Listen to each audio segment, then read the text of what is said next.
G'day everyone, welcome to another Tune Under podcast, the Southern Hemisphere's biggest, best and only Newcastle United podcast. That's over 3,000 subscribers now, so thank you very much for that. We'll march on to our next milestone, which hopefully is, did I say 300 or 3,000? 3,000. Yeah, so 4,000 is our next game, so hopefully we can bust through that. I'm joined tonight by Mark. How you going, Mark? I'm doing well.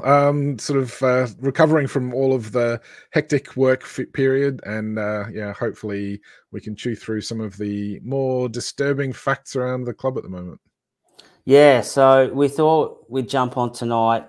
There's been a fair bit of speculation, probably over the last 48 hours, but definitely over the last 24 hours. It's really kind of taken off with a lot of other people. I think David Ornstein might have been the first to report it from The Athletic, and then it's kind of been verified by, I think, Mark Douglas in the Eye, Craig Hope in the Daily Mail, and Luke Edwards as well. What's he in?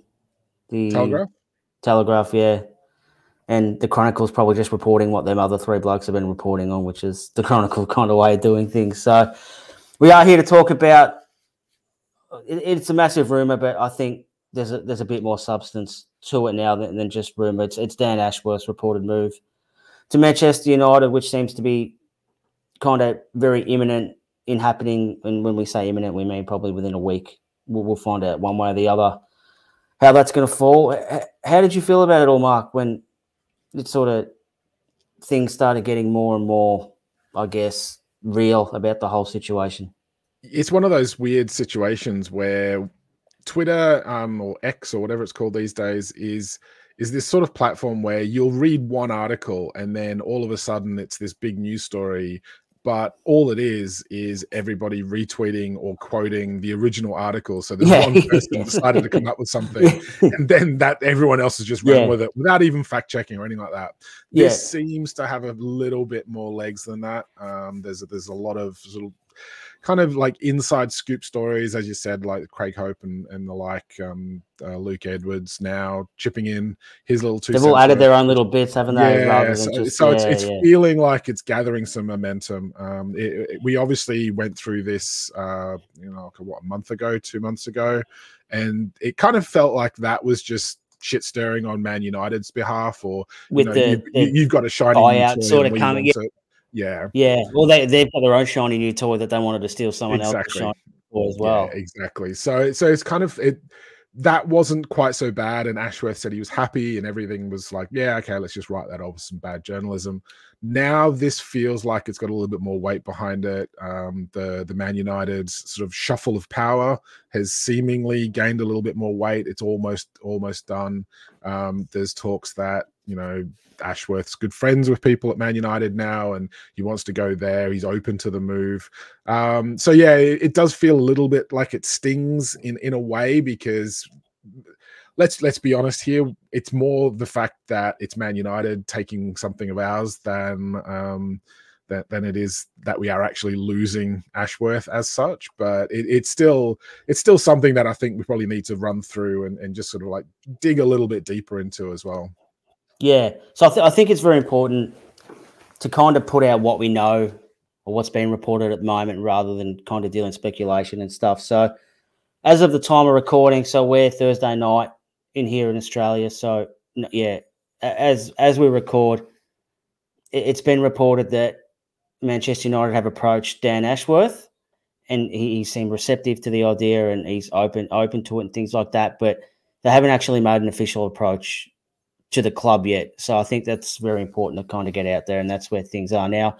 It is expected that they will make that approach certainly within probably the next 3 or 4 days at the absolute latest. So that's one to watch. And like you said, he is really good friends. So Sir Jim Radcliffe has just purchased, I think, 25% stake in Man United, and his director of sport, Sir David Brailsford, is one of Dan Ashworth's very close friends, and he'd obviously, apart from the lure of working with Manchester United, the opportunity to work with a close friend is probably really appealing to him as well. It's closer to his house and all that. And some of the reports I'd kind of read last night and this morning did sort of indicate that Manchester United had made a sort of tentative approach when he was at Brighton, but that was in the period that he'd already committed to coming to us. So that kind of got knocked on the head pretty quickly. So it's hard to know where to start. So it's kind of, and depending on which stories you read, because like you said, all the different journalists except for maybe the Chronicle, which is done, like you said, it's just sort of cherry picked a bit of what everyone else has and sort of come up with their own. I think it might have been Craig Hope that, it was Craig Hope or Luke Edwards that did report that there was, I wouldn't say, they didn't mention the fact that they didn't have a good relationship in like Eddie Howe and Dan Ashworth and stuff like that. But Eddie Howe has got his kind of tight-knit circle, like obviously Mad Dog's in there and a couple of his coaches. I dare say his nephew's probably in that as well. And given that Dan Ashworth arrived, well, maybe 6 to 8 months kind of after Eddie Howe was appointed, he sort of missed the boat, and it was probably hard to try and fit him into, I guess, the hierarchy of who's doing what at the club and things like that. So it's not that he wasn't in a good relationship. It just kind of was on the outer of Eddie's circle, which who knows what's played a part in it and things like that. But just going back to what you said, Mark, about it's not where he's going, or it is where he's going. Like, I think the way we are now, that they're a direct rival to us, whether they want to admit it or not. They might be a bigger club in terms of revenue and all that, but in terms of on the pitch and in the table, they're a direct rival to us now. So that's a really concerning part, isn't it? It is. I want to kind of point out, though, everyone is making out, and certainly on the Man United side on this, I've seen a lot of reporting, a lot of kind of bravado, I guess, from people suggesting this is a huge coup and he's going to revolutionize everything, and suddenly they're going to be winning the Champions League next year and stuff like that. And we're currently missing out, and we're all upset because, you know, we're going to fold because he was running all the strings, running everything. And I saw a brilliant quote by someone who was suggesting if this keeps up, everyone's going to be sort of complimenting Dan Ashworth for building the Amex Stadium by hand. Yeah. The truth of the matter is he is very good at his job. He's very well thought of, but he has a track record of going somewhere, building something up, and then moving on to another project. Now, I looked this up, and I was actually really surprised. He was only at Brighton for 3 years. Before we got him. And that's, I don't know if a lot of people understand that, where, you know, he's been here for 2 years now. What his job is not to do the day-to-day running of the club. His job is to put the people in place to do their jobs. And if you look at the way Brighton are being run now, he's gone. He's long gone. And they haven't skipped a beat. So from that point of view, it's not all doom and gloom for us. If he's done his job properly, and it certainly looks like he's been busy behind the scenes, implementing this sort of policy behind the scenes, adding the people to the club as and where we needed. And let's be fair, we were a bit of a shit show when everyone took over. Everything had been stripped down to its bare bones. A little bit, yeah. But now we've got this situation where if he leaves, effectively we carry on running as we are now. I don't know whether it was kind of drummed up a little bit for the Amazon special, but it certainly looked like the owners were the ones that were pushing and doing negotiations for a lot of the transfers. Eddie Howe's got experience in that. You know, we've put the women's team into place now. We've got the infrastructure. So if he leaves, it's not like we're going to suddenly just cease to exist and we're going to cease to be a challenge. Yeah. And this is his track record of, like, go somewhere, do a project, move on, start a new project. And maybe he sees this as a Man United is a new project for him to go to with better resources. There is that concern, and I think a lot of Newcastle fans are potentially worried about what's gone on behind the scenes to kind of trigger this as an option. If you look at Man United, you've effectively got Sir Jim Radcliffe going in. He is effectively 25% owner, but is getting given all of the responsibilities for running the club, while the Glazers just continue to saddle the club with debt and skim off some profits now and again. Now, that still, to me, sounds like a bit of a basket case club. And while they're above us in the league, they're certainly not where they want to be. And it's probably for the it's probably the fact that they've spent so much money on talented players that is shining through in games that is getting them to where they're needing to be. I don't think they're playing free-flowing football that some of the fans want them to be. But if you look at the way they're structured, I don't. A lot of Newcastle fans with their blinkers on will say, "Look, we're the bigger project. You know, we've got huge potential. He's going to make a massive name for himself if he gets success here." He's got a massive name already. So, you know, for him going off to sort of have a bigger budget to spend, and how much of the FFP stuff's come into his decisions to entertain that idea. Maybe things weren't as abundant as he was sold at the initial appointment. We don't know this, but you know, he's obviously sort of seeing his mate that he can go and work with a bigger budget and global reach already, that he's not sort of starting from the ground up almost. That's all well and good, but I don't think it's this sort of like magic wand that's going to suddenly turn them into a superpower overnight. And I don't think it's going to weaken us either at the same time.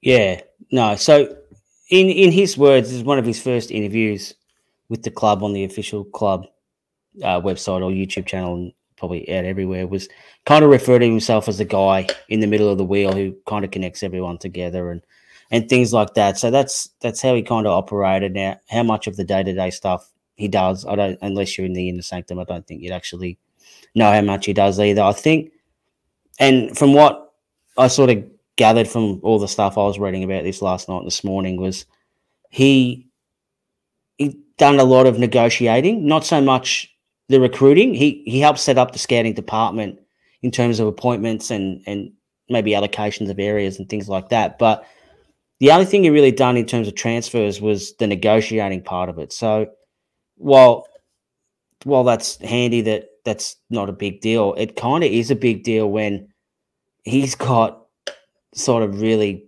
hard inside knowledge of the players that we've scouted. And if you look at the players that we've brought in, they've been pretty good. Like Bruno for, 35, Botman around the same price as well, Trippier, Pope. Like, these have been really, really good deals. Even Dan Burn was a good deal for that. I think Harvey Barnes, I think he's going to be a good player, and I think it was a good price we got him for too. Like, he's played a really good hand in that.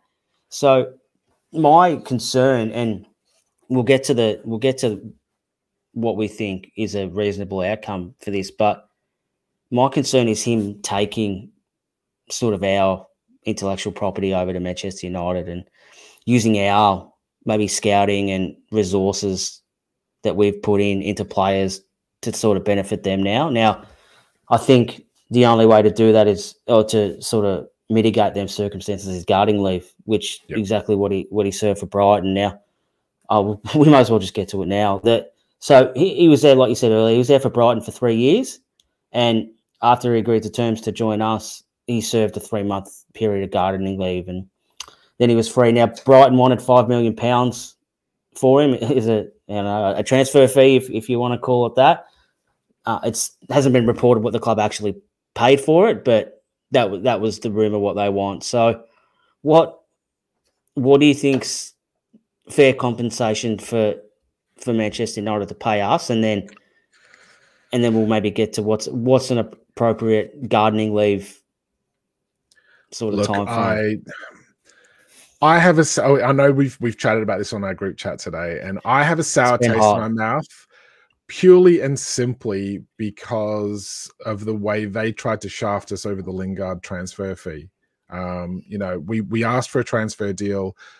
They completely tried to screw us over, massively above what was probably worth it on the table. So that all fell through. It was the loan fee too, wasn't it? It was, sorry, yes, the loan fee. Yeah. My apologies. But then you look at the fact that they've basically tapped up Dubravka, took him away. We couldn't play him in the cup final against them because they'd played him for one game. He got a cup winners medal for playing for the team that beat us in the cup final. This is all kind of little, and it's like, you know, it's we've got history. Let's be fair. Not for a long time. We haven't really been challenging them, but we have got history in the Premier League, and it's kind of like, it's just this niggly feeling of like, I don't want them to get one over on us. And you know, look, they have a much bigger budget. They've got a much bigger widespread worldwide appeal. They have the sort of the bells and whistles that we're hoping to get to. But as you said, for me, it's more about the fact that Watty taking over to them when we're trying to close that gap, you know, and does that then now disadvantages. So for me, I'd love to take them to the cleaners. I personally would love to shaft them as much as we can. It's not about making friends. I think this is actually a really good opportunity to draw a line in the sand and make a statement that, you know what, you may be the big six clubs, but we're not going to be pushed around by you. You're not going to dictate what we do and just cherry pick who you want. This is on our terms because you want something we have, and you don't do us any favors, so we're not doing you any favors. And, you know, I think Jack was saying, look, we don't want to piss people off that we might need to do business with in the future. Let's be honest with this, everyone here. Like, it's not like we're doing a lot of business with the big six clubs at the moment because none of them want to help us out. They're all running scared that we might catch up to them. We are seen as like the next direct threat to that ascendancy of that, you know, that top six cushion of comfortableness.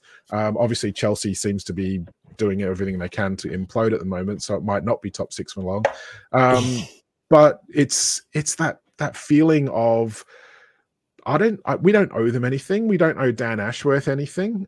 You know, look, he's come in and he's done his job. We paid our gardening leave. So yeah, look, I would very much ideally like some compensation. If it's in the £10 million mark, which is what I've kind of seen bandied about today, that's probably not too bad. The 12-month gardening leave, though, for me is probably key. And I think that is potentially what people have been suggesting is on the table. Now, maybe Man United pay more in compensation to get that reduced if they want him sooner. We'll have to wait and see. But that's potentially what's on the table. And I'd be relatively happy with that. As I said, it's not like we're going to fall apart when he leaves. So let's see what we can actually get for him and then reinvest that back into the club.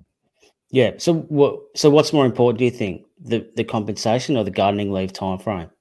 Gardening leave. Compensation doesn't hurt Man United. They've got money to spend. They've got £1 billion worth of debt, and that seems serviceable for them. Yeah. So yeah, a financial penalty isn't really going to make any difference to them. It's the gardening leave and making sure that if he goes to them, and this is the key for me, we are expecting a big summer. We have a bit of money coming back into the club now through the Sealer deal, through the Adidas deal.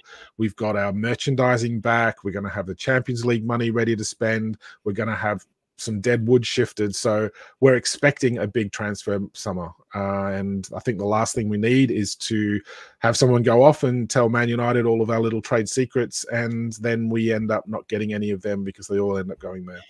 Yeah, and knowing our financial situation and what we can spend and knowing what they can spend as well. So, hey, we know that if we bid this much, then we'll probably be a better chance of getting our offer accepted because we know that they can't match it. Or if they do, don't worry, we can maybe fox them and sort of call their bluff and get them to overspend when really we didn't want that player, but we know that they were interested in this other guy, but we like him better, so we'll pay. So basically, we don't want to do what Man United normally do.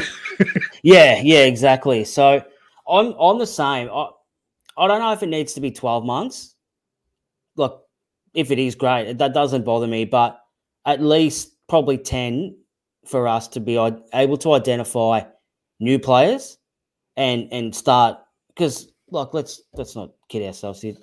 These negotiations for players don't just start on the 1st of January and the 1st of July. Like, these conversations are happening all the way through the year and things like that. So I think it gives us a chance to kind of shift our focus to new targets and things like that, and targets that they don't know of. And maybe we can hold the whip hand in them things where we can sort of bluff bid for a player and not really want him, and then really shift our focus to where we want to be. It's probably more to do with the insider knowledge of like potential targets. I think. Well, that's what I mean. Yeah. Like, if he knows who we're going to go for and how much we've got to spend, then look, get in here quickly because they're going to kill go us. for this player. Yeah. But if you look at we had a window, which was everyone's sort of suggesting is potentially one of the best windows with the new owners, was our very first transfer window. He was nowhere to be seen. That was all Steve Nixon's transfer targets as head of scouting.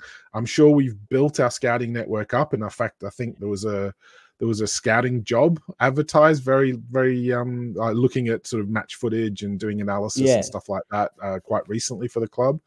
So I think we've got things in place.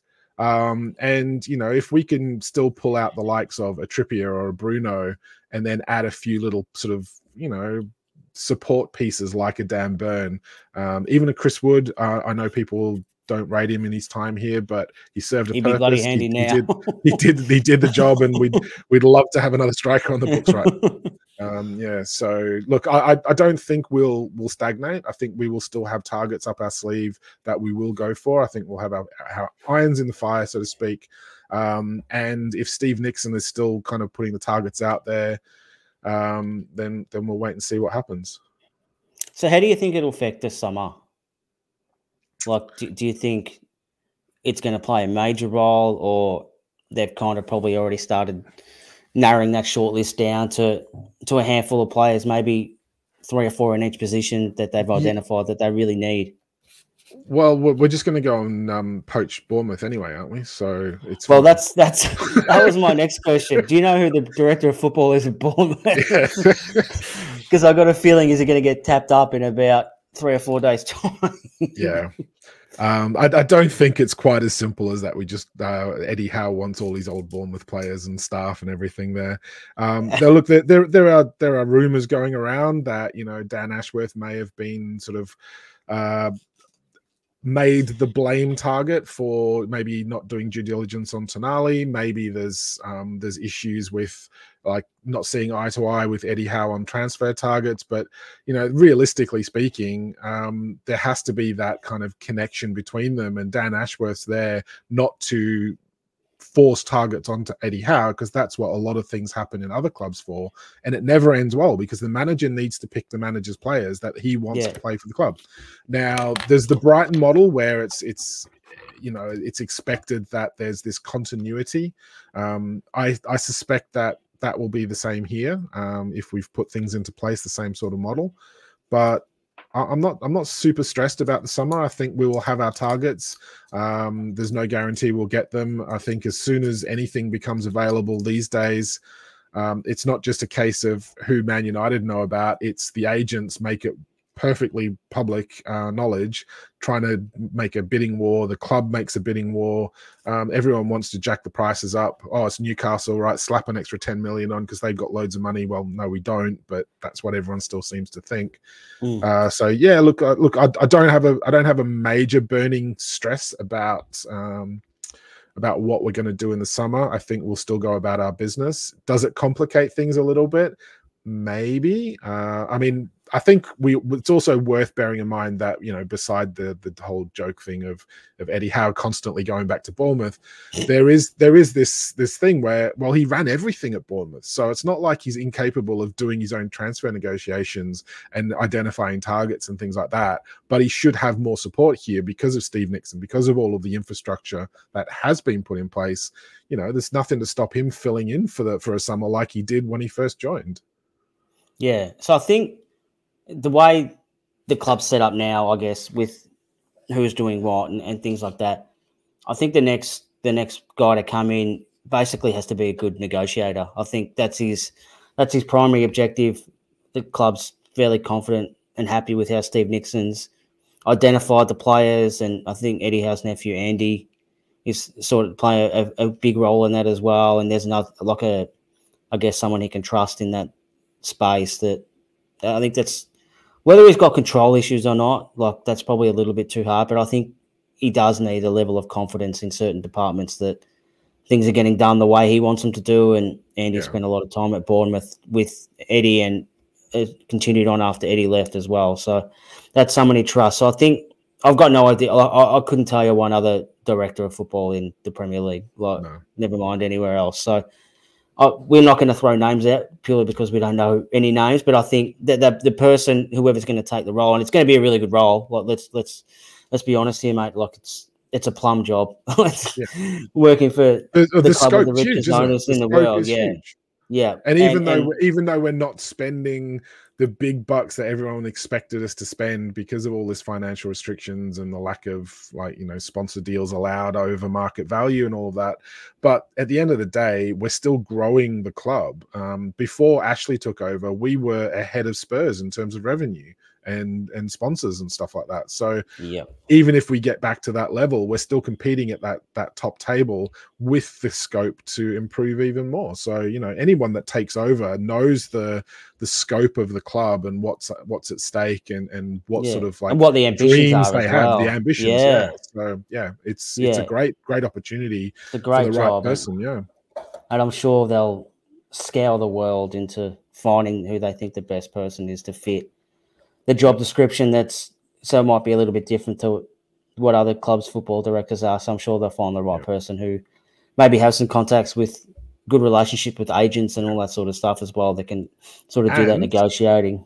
And we are in a much stronger position than when we were trying to get Dan Ashworth on board as well. Yeah, exactly. Yeah. So, yeah, watch this space. I think it's probably fair to say now, Dan, thanks for the memories. It's been great.